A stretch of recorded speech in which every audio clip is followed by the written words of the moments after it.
صل على محمد وعلى ال محمد كما صليت على ابراهيم وعلى ال ابراهيم انك حميد مجيد.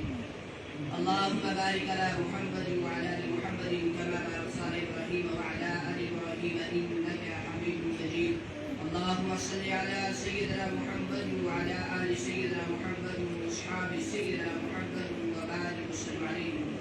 الحمد لله رب العالمين والصلاة والسلام على سيد الأنبياء والمرسلين وعلى آله وأصحابه أجمعين. أما بعد، أرسله بالحق بشيرا ونذيرا وداعيا إلى الله بإذنه وسراجا منيرا. وقد قال الله تبارك وتعالى في الكلام المجيد والقرآن الحميد: فأعوذ بالله من الشيطان الرجيم. بسم الله الرحمن الرحيم. ربنا وابعث فيهم رسولا. وقال تعالى: ألم يجدك يتيما فآوى. صدق الله مولانا العظيم وصدق رسوله النبي الكريم، ونحن على ذلك من الشاهدين والشاكرين والحمد لله رب العالمين. قال النبي صلى الله عليه وسلم: من أحب سنتي فقد أحبني، ومن أحبني كان معي في الجنة، أو كما قال عليه الصلاة والسلام. ہر ابتدا سے پہلے ہر انتہا کے بعد، ہر ابتدا سے پہلے ہر انتہا کے بعد ذات محمد بلند ہے. ذات خدا کے بعد دنیا میں احترام کے قابل ہیں جتنے لوگ، دنیا میں احترام کے قابل ہیں جتنے لوگ، میں سب کو مانتا ہوں مگر مصطفیٰ کے بعد. محترم بزرگ اور دوستوں، السلام علیکم ورحمۃ اللہ وبرکاتہ. اللہ رب العزت کا بے حد فضل، کرم، احسان، شکر اس رب ذوالجلال نے اس پرفتن دور کے اندر، اس کے گزرے دور کے اندر ہم سب کو اپنے اس بارگاہ کی حاضری نصیب فرمائی. اللہ سے دعا کریں اللہ ہماری حاضری کو بے حد قبول فرمائے، ہمارے لیے دنیا کے اندر ہدایت کا اور آخرت کے اندر نجات کا، بخشش کا، مغفرت کا ذریعہ بنائے. محترم حضرات، جیسا کہ ہم سب اس بات سے بخوبی واقف ہیں کہ آج اسلامی مہینوں کے اعتبار سے یہ موجودہ مہینہ جو اس وقت چل رہا ہے یہ ربیع الاول کا مہینہ ہے. ربیع الاول عربی کا لفظ ہے، یعنی اس سے یہ ظاہر ہوتا ہے کہ اس مہینے کے اندر کوئی نہ کوئی بہار آئی ہے. ربیع عربی کا لفظ ہے، معنی ہے بہار کے، اور اول عربی کا لفظ ہے اور معنی ہے پہلا. یعنی آپ صلی اللہ علیہ وسلم اس مہینے کے اندر، اس دنیا کے اندر تشریف لائے تو آپ صلی اللہ علیہ وسلم کے آنے سے پوری دنیا کے اندر ایک بہار آئی. آپ صلی اللہ علیہ وسلم سے پہلے سمجھ لیں کہ دنیا کے اندر خزاں ہی خزاں تھی، اندھیرا ہی اندھیرا تھا. اب فطرت کا یہ تقاضا ہے کہ جب اندھیری رات ہوتی ہے تو اس کے بعد صبح بھی ہونی چاہیے. سمجھ لیں پہلے ہی خزاں ہی خزاں تھی. آپ صلی اللہ علیہ وسلم کے آنے سے ایک بہار دنیا کے اندر آئی. اور وہ مہینہ جو تھا، جس مہینے کے اندر آپ صلی اللہ علیہ وسلم دنیا کے اندر تشریف لائے، وہ مہینہ ربیع الاول کا مہینہ تھا. محترم بزرگوں، ہم سب جانتے ہیں کہ آپ صلی اللہ علیہ وسلم کے اس دنیا کے اندر تشریف لانے کے بعد کیسے حالات بنے اور اس سے پہلے کے کیسے حالات تھے. بچیوں کو زندہ درگزر کر دیا جاتا تھا، کوئی بڑوں کا ادب احترام نہیں تھا، چھوٹوں پر شفقت نہیں تھی، کوئی قانون نہیں تھا، کوئی ضابطہ نہیں تھا، کوئی کچھ نہیں تھا، نہ ہی عورتوں کے حقوق ادا کیے جاتے تھے. سمجھ لو کفر ہی کفر تھا، اندھیرا ہی اندھیرا تھا، جہالت ہی جہالت تھی. آپ صلی اللہ علیہ وسلم کے آنے سے انقلاب برپا ہوا. محترم حضرات، اللہ رب العزت نے قرآن مجید کے اندر ارشاد فرمایا: وَإِذِ ابْتَلَىٰ إِبْرَاهِيمَ رَبُّهُ بِكَلِمَاتٍ فَأَتَمَّهُنَّ. یعنی ہم نے ابراہیم علیہ السلام کے اوپر چند امتحانات ڈالے، چند باتوں کے اندر ہم نے ابراہیم علیہ السلام کو آزمایا. ابراہیم علیہ السلام جب وہ امتحان، اب یہ دوسرا موضوع ہے، میں اشارہ کرتا ہوں. ابراہیم علیہ السلام جب ان امتحانوں کو پاس کر گئے، جو پرچے ڈالے گئے تھے، جو پیپر ڈالے گئے تھے، ابراہیم علیہ السلام جب کامیاب ہو گئے اور ان پیپروں کے اندر، ان امتحانات کے اندر یوں سمجھ لیں کہ ابراہیم علیہ السلام نے اول پوزیشن حاصل کی، اعلیٰ نمبروں سے پاس ہوئے. جب پاس ہوئے تو اللہ رب العزت نے فرمایا ابراہیم ہم نے آپ کے اوپر جو آزمائش ڈالی تھی، جو امتحانات ڈالے تھے، جو پرچے آپ کو دیے تھے، آپ اس کے اندر کامیاب ہوئے، کامران ہوئے۔ اب آپ ہم سے جو مرضی ہے مانگے، ہم آپ کو عطا کریں گے۔ ابراہیم علیہ السلام نے امتحان کی کامیابی کے بعد اللہ رب العزت سے جو مانگا وہ اعلیٰ مانگا، وہ نرالا مانگا، وہ تحفہ بڑا نرالا تھا۔ ابراہیم علیہ السلام نے اللہ رب العزت سے جو مانگا وہ بڑا نرالا تھا۔ فرمایا ربنا وابعث فیہم رسولا، یا اللہ آپ جو آخر الزمان صلی اللہ علیہ وسلم کو پیدا فرمائیں گے اس کو میری یہاں اولاد میں سے پیدا فرما دے، وہ مجھے عطا فرما دے۔ ہم کامیاب ہوتے ہیں کیا مانگتے ہیں؟ سونا مانگا، چاندی مانگی، ہیرے مانگے، زیورات مانگے، یا دنیا کی اور کوئی چیز مانگ لی، پیسے مانگ لیے، دولت مانگ لی۔ لیکن ابراہیم علیہ السلام نے جو مانگا وہ بڑا ہی نرالا مانگا، بڑا ہی اعلیٰ تحفہ مانگا۔ ابراہیم علیہ السلام کے بارے میں حضرت محمد عربی صلی اللہ علیہ وسلم فرمایا کرتے تھے میں اپنے باپ ابراہیم کی دعاؤں کا ثمرہ ہوں، یعنی انہوں نے اللہ سے مجھے مانگ کر لیا ہے۔ حضرت عطا اللہ شاہ بخاری رحمۃ اللہ علیہ فرمایا کرتے تھے ابراہیم علیہ السلام کو، ابراہیم علیہ السلام آپ کو مبارک ہو، آپ نے ایک دعا کے اندر آب زمزم والا مانگا اور ایک دعا کے اندر حوض کوثر والا مانگا۔ زمزم والے سے مراد حضرت اسماعیل علیہ السلام اور حوض کوثر والے سے مراد حضرت محمد عربی صلی اللہ علیہ وسلم۔ تو ابراہیم علیہ السلام کی دعاؤں کا ثمرہ ہے جناب رسول اکرم صلی اللہ علیہ وسلم۔ آپ صلی اللہ علیہ وسلم کی والدہ کا نام حضرت آمینہ رضی اللہ تعالی عنہ فرماتی ہے جب آپ صلی اللہ علیہ وسلم مہمان بن کر میرے پیٹ کے اندر، میرے بدن کے اندر آئے، میں اپنے اندر بڑی عجیب اور غریب تبدیلیاں دیکھا کرتی تھی۔ فرماتی ہے کہ جب سے یہ بچہ میرے پیٹ کے اندر مہمان بن کر آیا ہے، باقی عورتوں کو زچگی کے درمیان تکلیف محسوس ہوتی ہے، درد محسوس ہوتا ہے۔ حضرت آمینہ فرماتی ہے کہ مجھے اس قسم کا قطعاً احساس نہیں ہوتا تھا۔ یہ برکت ہی جناب رسول اکرم صلی اللہ علیہ وسلم کی۔ حضرت سیدہ آمینہ فرماتی ہے مجھے اکثر و بیشتر خواب کے اندر نور ہی نور نظر آیا کرتا تھا، عجیب عجیب حالات تھے میرے ساتھ، عجیب عجیب مجھے خواب نظر آیا کرتے تھے۔ حضرت آمینہ فرماتی ہے اس دوران جب یہ بچہ میرے پیٹ کے اندر مہمان بن کر آیا، جب میں چلتی تھی رستے سے، جو روڑا، جو ہڈی، جو پتھر، جو کانٹا کچھ میرے پاؤں کے نیچے آتا تھا اور روئی کے گالے کی طرح بالکل نرم ہو جاتا تھا۔ فرماتی ہے ہمارے یہاں رواج ہوتا تھا کہ عورتیں جایا کرتی تھی پانی بھرنے کے لیے کنویں سے۔ فرماتی ہے میں بھی اپنی سہیلیوں کے ساتھ جانے لگی پانی لانے کے لیے۔ فرماتی ہے میری سہیلیاں باری باری ڈول یعنی رسی وہ پانی کے اندر ڈالتی تھی، پھر اس سے پانی نکالتی تھی۔ فرماتی ہے جب میری باری آتی میں ڈول پانی کے اندر ڈالتی، پانی خود بخود اٹھ کر آ کر منڈیر کے ساتھ لگ جاتی، کنویں کی منڈیر کے ساتھ، اس کے منہ کے ساتھ۔ یہ ساری برکات ہیں جناب رسول اکرم صلی اللہ علیہ وسلم۔ فرماتی ہے عجیب عجیب حالات تھے میرے ساتھ۔ فرماتی ہے کہ مجھے اکثر خواب کے اندر نور نظر آتا۔ جب میں نے خوابوں کا ذکر کیا اپنی سہیلیوں کے سامنے، مجھے ایسے ایسے خواب نظر آتے ہیں۔ انہوں نے فرمایا کہ بہن ان دنوں کے اندر سائے کا اثر ہو جاتا ہے، ہمارے ساتھ بھی حالات ہوتے ہیں اور ہم اس کا علاج یہ کرتی ہیں کہ ہم لوہے کا ایک کڑا بناتی ہیں اور اس کو گلے کے اندر پہن لیتی ہے، اس کے بعد خواب آنا بند ہو جاتے ہیں، آپ بھی ایسا کرو۔ فرماتی ہے میں نے لوہے کا کڑا بنوایا اور اس کے بعد اپنے گلے کے اندر پہن لیا۔ پہلی رات تھی، ایک بزرگ ہستی سفید ریش سبز امامہ، وہ بزرگ ہستی میرے خواب کے اندر آئے، انہوں نے شہادت کی انگلی سے اشارہ کیا، وہ لوہے کا کڑا جو تھا جو میں نے بنوا کے گلے کے اندر ڈالا تھا وہ ٹوٹ گیا اور زمین پر گر گیا۔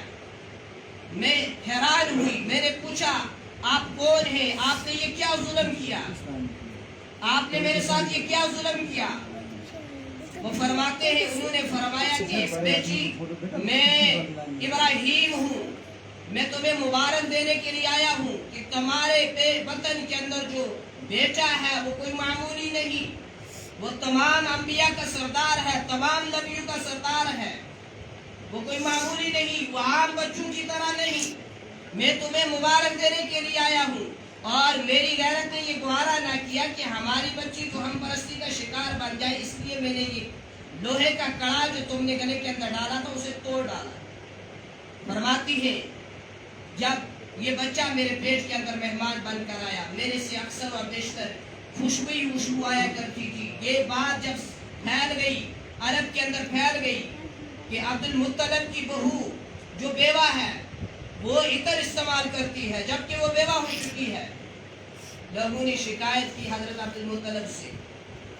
انہوں نے اپنی بیوی جو دادی ہیں حضرت جناب رسول اکرم صلی اللہ علیہ وسلم کے، عبد المطلب کون تھی؟ آپ صلی اللہ علیہ وسلم کے دادا، ان سے فرمایا کہ آمینہ تمہاری بھی بہو ہے، اسے سمجھاؤ وہ خوشبو استعمال نہ کرے جبکہ وہ بیوہ بھی ہے۔ حضرت آمینہ رضی اللہ تعالیٰ عنہ کے بارے میں فرماتی ہے آپ صلی اللہ علیہ وسلم کی دادی کہ میں نے بہت مرتبہ سوچا میں اپنی بہو حضرت آمینہ کو بلاؤں اور بلانے کے بعد ان کو سمجھاؤں کہ آپ خوشبو استعمال نہ کرو جبکہ اور بیوہ بھی ہو، آپ خوشبو استعمال نہ کرو، لیکن آپ صلی اللہ علیہ وسلم کی دادی فرماتی ہے میں نے بہت مرتبہ یہ کوشش کی اسے بلا کر سمجھاؤں، لیکن آج کل اس شخصیت کے اندر ایسا روب، ایسا جلال ہے، مجھے اس کے ساتھ بات کرنے کی بھی ہمت نہیں ہوتی۔ ایک مرتبہ عبد المطلب نے خود ان کو بلا لیا، بلا کر سمجھایا آپ خوشبو استعمال نہ کرو، آپ بیوہ ہو، اور آپ کو کون لا کر دیتا ہے خوشبو؟ حضرت آمینہ رضی اللہ تعالیٰ عنہ کی آنکھوں سے آنسو آئے، فرمایا میں نے آج تک بازار نہیں دیکھا، آج تک بازار میں کہاں سے خوشبو لاؤں جبکہ میں بیوہ ہوں، آپ خوشبو لے کر دیکھو۔ آج کل ان دنوں کے اندر جو میرے ساتھ ہو رہا ہے، میرے ساتھ جو گزر رہی ہے، اگر میں اس کو آپ کے سامنے رکھ دوں، بیان کر دوں، آپ مجھے پاگل دیوانی قرار دیں گے، آپ کہیں گے یہ کیا کہتی ہے؟ حضرت آمینہ رضی اللہ عنہا فرمانے لگی جب میں دھوپ کے اندر چلتی ہوں تو بادل مجھ پر سایہ کرتے ہیں، جب میں درختوں کے پاس سے گزرتی ہوں تو درختوں کی شاخیں جھک کر تعظیم کرتی ہیں، جب میں پہاڑوں کے پاس سے گزرتی ہوں تو مجھ سے ہم کلام ہوتے ہیں، جب میں کعبۃ اللہ کے قریب سے گزرتی ہوں تو کعبۃ اللہ مجھے خوشخبریاں دیتا ہے، جب میں گزر رہی ہوتی ہوں تو میرے پاؤں کے نیچے جو روڑا، جو پتھر، جو ہڈی آتی ہے وہ بالکل نرم ہو جاتی ہے، اور فرماتی ہے کہ میرے ساتھ جو گزر رہا ہے جو میں آپ کے سامنے رکھوں، آپ اس کی بات کرتے ہیں، جھوں جھوں فرماتی ہے جب میں چاند پر نظر ڈالتی ہوں چاند ادب بجا لاتا ہے، فرماتی ہے جھوں جھوں میرے سواگ کی یعنی میرے شوہر کی نشانی، اس کی ولادت کے دن قریب آ رہے ہیں۔ حضرت آمینہ فرماتی ہے میں جہاں تھوکتی ہوں وہاں سے بھی خوشبو آتی ہے، وہاں سے بھی خوشبو اٹھتی ہے۔ آپ صلی اللہ علیہ وسلم کی ولادت کا جب وقت قریب آیا، حضرت آمینہ فرماتی ہے دو عورتیں آئیں، ایک تھی عبد الرحمن بن عوف کی والدہ اور ایک اور صحابی کی والدہ تھی، اور ساروں قطار عورتوں کا ایک ہجوم داخل ہوا ہمارے کمرے کے اندر۔ وہاں دو عورتوں کے نام پوچھنے پر ایک نے اپنا نام آسیہ، دوسرے نے مریم بتایا۔ اسے پتا چلا کہ باقی جو عورتیں تھیں وہ دراصل جنت کی حوریں تھیں جو آپ صلی اللہ علیہ وسلم کی استقبال کے لیے آئی تھی، اور ذمہ داری جو تھی یہ ان دونوں کو تھی۔ فرماتی ہے عبد الرحمن بن عوف کی والدہ کو روشنی کی ضرورت پڑی، چراغ کی ضرورت پڑی، فرماتی ہے اس دن ہمارے یہاں جو چراغ تھا اس سے بالکل تیل ختم تھا۔ فرماتی عبد الرحمن بن عوف کی والدہ کو جب چراغ کی ضرورت پڑی، اتنے میں آپ صلی اللہ علیہ وسلم کی ولادت ہوئی، آپ صلی اللہ علیہ وسلم میرے پیٹ سے جدا ہوئے، ایسی روشنی ظاہر ہوئی، ایسا نور ہی نور پھیلا، ایسا نور منور ہوا کمرے کے اندر، روشنی کی ضرورت ہی نہیں پڑی۔ اب ہر ماں کی تمنا ہے جب بچے کی ولادت ہوئی، یہ فطری چیز ہے، ماں سوچتی ہے میں دیکھوں یہ بیٹا ہے یا بیٹی، یہ کیسی ہے یا کیسا ہے۔ فرماتی ہے جب میں نے اپنے بیٹے کو دیکھنا چاہا، اپنے لخت جگر کو دیکھنا چاہا، فرماتی ہے حضرت آمینہ رضی اللہ تعالیٰ عنہ میں کیا دیکھتی ہوں کہ میرا بیٹا سجدے کی حالت کے اندر ہے، میرا لخت جگر سجدے کے عالم کے اندر ہے۔ پہلے ہی دن آپ صلی اللہ علیہ وسلم نے آنے والی امت کو، آنے والی نسل کو، آنے والی قوم کو، آنے والے لوگوں کو یہ پیغام دیا، یہ سبق دیا، یہ درس دیا کہ سجدے کے قابل ایک ذات ہے، وہ ذات ہے اللہ رب العزت کی۔ بندگی کے لائق ایک ذات ہے، وہ ذات ہے اللہ رب العزت کی۔ سجدے کے قابل ایک ذات ہے، وہ ذات ہے اللہ رب العزت کی۔ مختار کل اللہ ہے، حاجت روا اللہ ہے، بگڑیاں بنانے والا اللہ ہے، اولاد کے خزانے اللہ کے ہاتھ میں ہے، بیماری اللہ کی طرف سے آتی ہے، شفا اللہ دیتا ہے، اولاد اللہ دیتا ہے، اولاد سے محروم اللہ رکھتا ہے، بیماریوں کے اندر شفا اللہ دیتا ہے، بگڑیاں اللہ بناتا ہے، ڈوبنے والوں کو پار اللہ کرتا ہے، ہر حاجت کو حل اللہ کرتا ہے، ہر مسائل کا حل اللہ کرتا ہے، سارا کچھ اللہ کرتا ہے۔ ہمارا ایمان ہے والقدر خیرہ وشرہ من اللہ تعالی والبعث بعد الموت، خیر بھی اس کی طرف سے آتی ہے اور شر بھی اس کی طرف سے آتی ہے۔ لیکن ایمان کی کمزوری پر ہم کہتے ہیں اچھا جی زندگی موت کا مالک کون ہے جی؟ اللہ۔ عزت ذلت دینے والی ذات کس کی ہے جی؟ اللہ کی۔ فائدہ نقصان کس کے ہاتھ میں ہے جی؟ اللہ کے ہاتھ میں۔ ہمارے ایمان کی کمزوری ہے، ہم سوچتے ہیں فلاں آدمی سے میری بگڑ گئی تو مجھے نقصان پہنچائے گا، نہیں پہنچا سکتا جب تک اللہ کی مرضی نہیں ہوگی۔ اچھا ایمان کی کمزوری ہے، ہم کہتے ہیں فلاں آدمی فلاں جگہ نہ گیا ہوتا، ایکسیڈنٹ نہ ہوتا، نہ مر جاتا، لیکن یہ نہیں سوچتے کہ اللہ نے اس کی لکھی ہی اس جگہ، اس نے مرنا ہی اسی جگہ تھا۔ یہ ایمان کی کمزوری ہے، اس نے اسی جگہ مرنا تھا۔ ایکسیڈنٹ ایک بہانہ بنا، بیماری ایک بہانہ بنی، اونچائی سے نیچے گر کے مر گیا یہ ایک بہانہ بنا، اخروٹ اتار رہا تھا گر کے مر گیا یہ ایک بہانہ بنا، بیماری آئی کینسر کے اندر اللہ حفاظت فرمائے، کسی اور بیماری کے اندر مبتلا ہوا یہ ایک بہانہ بنا۔ اصل میں اللہ رب العزت نے اس کی لکھی ہی ایسے تھی، اس نے ایسے ہی مرنا تھا اور اس نے اسی جگہ مرنا تھا جہاں اس کی موت مقرر کی گئی تھی۔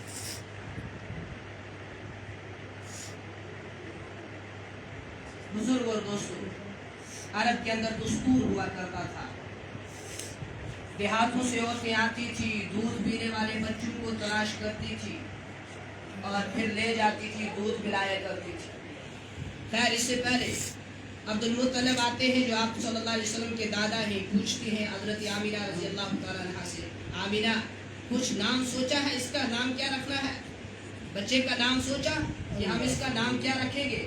آمینہ فرماتی ہے زبان کے اوپر بہت سارے نام آ رہے ہیں، بہت سارے نام میں یہ نام رکھوں گی، یہ نام اچھا ہے، یہ اچھا ہے، اس کے معنی یہ ہیں، اس کے معنی یہ ہیں، لیکن دل کے اوپر ایک ہی دستک دی جا رہی ہے، محمد محمد محمد۔ قرآن کریم کے اندر 4 مقامات پر محمد لفظ محمد آیا ہے اور 1 مرتبہ احمد آیا ہے۔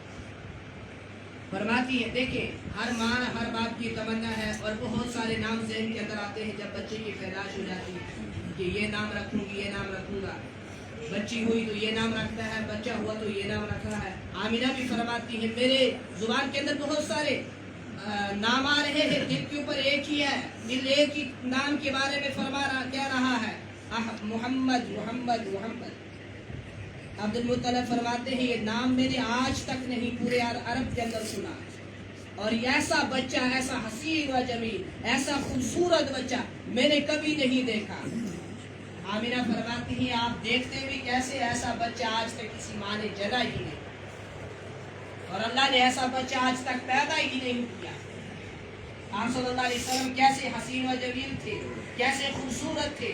حضرت جابر بن سمرہ فرماتے ہیں میں آسمان کے اوپر 14ویں رات کے چاند کو چمکتا ہوا دیکھتا اور کبھی آپ صلی اللہ علیہ وسلم کے چہرے انور کو دیکھتا۔ وہ فرماتے ہیں مجھے پیدا کرنے والے کی قسم، مجھے اس چاند سے یہ چاند یہ چہرہ زیادہ خوبصورت محسوس ہوتا، زیادہ اچھا لگتا۔ خیر نام رکھا گیا محمد صلی اللہ علیہ وسلم۔ اور آدم علیہ السلام سے لے کر حضرت عیسیٰ علیہ السلام تک تمام انبیاء جتنے بھی دنیا کے اندر آئے، آدم علیہ السلام سے لے کر عیسیٰ علیہ السلام تک تمام انبیاء کی پیدائش ہوئی، پیدائش کے بعد ان کی سیرت کا آغاز شروع ہوا آپ صلی اللہ علیہ وسلم واحد ایک ایسی ہستی ہے جو پیدائش تو سب سے آخر میں ہوئی، سیرت کا آغاز پہلے شروع ہوا ہے۔ اب سوال آئے گا جب ایک آیا بعد میں تو اس کے چرچے پہلے کیسے شروع ہوئے؟ تو اس کا جواب یہ ہے، آدم علیہ السلام دنیا کے پہلے انسان اور پہلے نبی ہیں۔ آپ حضرت آدم علیہ السلام جب دنیا سے جانے لگے، یعنی آخری وقت ہوا، اپنے بیٹے شیس علیہ السلام کو بلایا اور ان کو نصیحت کی، بیٹا اگر تمہاری دعا قبول نہ ہو رہی ہو، اول میں بھی اور آخر میں بھی درود شریف پڑھنا۔ دوسری نصیحت کی، بیٹا تمہیں جس چیز کی ضرورت پڑ جائے اللہ سے مانگنا اور اللہ سے محمد کا واسطہ دے کر اس چیز کو مانگنا۔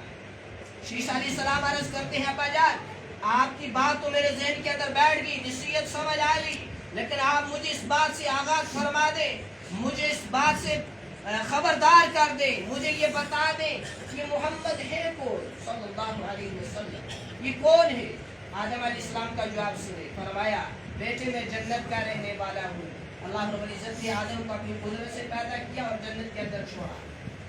میں جنت کے اندر رہنے والا ہوں، جنت کا رہنے والا ہوں، میں نے کوئی دیوار کوئی درخت کا پتا ایسا نہیں دیکھا جس پر محمد کا نام نہ لکھا۔ اور اتنا ہی نہیں، اگر اللہ نے محمد کو نہ پیدا کرنا ہوتا تو اللہ پاک کسی چیز کو نہ پیدا کرتا، نہ دنیا ہوتی، نہ آخرت ہوتی، نہ زمین ہوتی، نہ آسمان ہوتا، نہ دنیا کی کوئی چیز ہوتی۔ ان ساری چیزوں کو وجود ملا ہے تو فعل محمد عربی صلی اللہ علیہ وسلم۔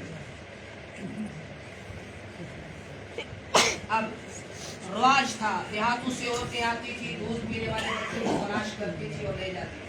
اب آپ صلی اللہ علیہ وسلم کا دن جو تھا ولادت کا بڑا خوشی والا دن تھا، اس دن آپ صلی اللہ علیہ وسلم کی پیدائش ہوئی۔ آپ صلی اللہ علیہ وسلم کے چچا ابو لہب، اتنی خوشی تھی اس کو آپ صلی اللہ علیہ وسلم کی پیدائش پر کہ اس کو جس عورت نے آ کر سب سے پہلے آپ صلی اللہ علیہ وسلم کی ولادت کی خبر دی، اس عورت کو اس نے آزاد کر دیا، اور وہ عورت خوش نصیب جو تھی وہ تھی دائی صوبیہ۔ ابو لہب کون تھا؟ جس نے دشمنی کا سب سے پہلا پتھر جناب رسول اکرم صلی اللہ علیہ وسلم کو مارا تھا۔ آپ صلی اللہ علیہ وسلم کی پیدائش پر اسے اتنی خوشی تھی کہ جس عورت نے آ کر، جس باندی نے آ کر ان کو پیغام سنایا کہ آمینہ کے یہاں بچہ پیدا ہوا ہے، تو اس نے اس کو اس خوشی کے اندر آزاد کیا، اور وہ آزاد ہونے والی عورت دائی صوبیہ تھی، جس جو اتنی خوش نصیب تھی کہ آمینہ کے بعد آپ صلی اللہ علیہ وسلم کو دودھ پلانے کی جو ہے سعادت حاصل کی ہے۔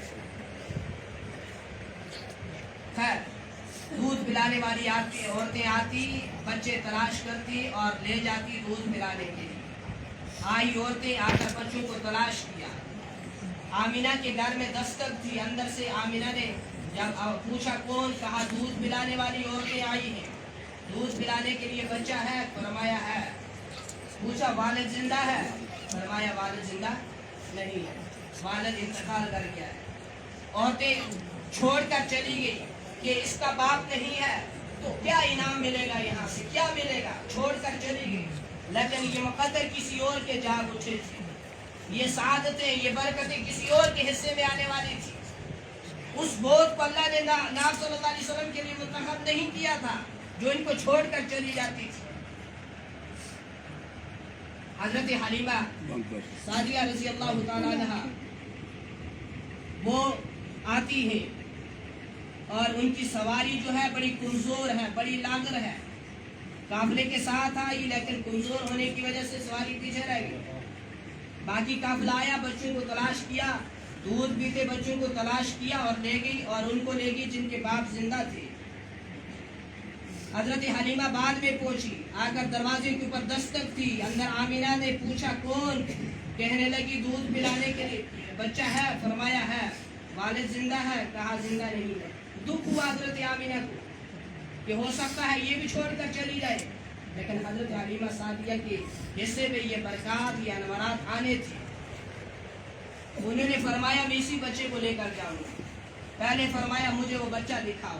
جب بچہ دیکھنے کے لیے چلی گئی، آپ صلی اللہ علیہ وسلم کو دیکھنے کے لیے چلی گئی، وہاں آپ صلی اللہ علیہ وسلم سفید کپڑوں کے اندر لپٹے ہوئے ہیں۔ اس نے دیکھا اور دیکھنے بعد کہا کہ میں نے آج تک ایسا حسین و جمیل، ایسا خوبصورت بچہ کبھی نہیں دیکھا۔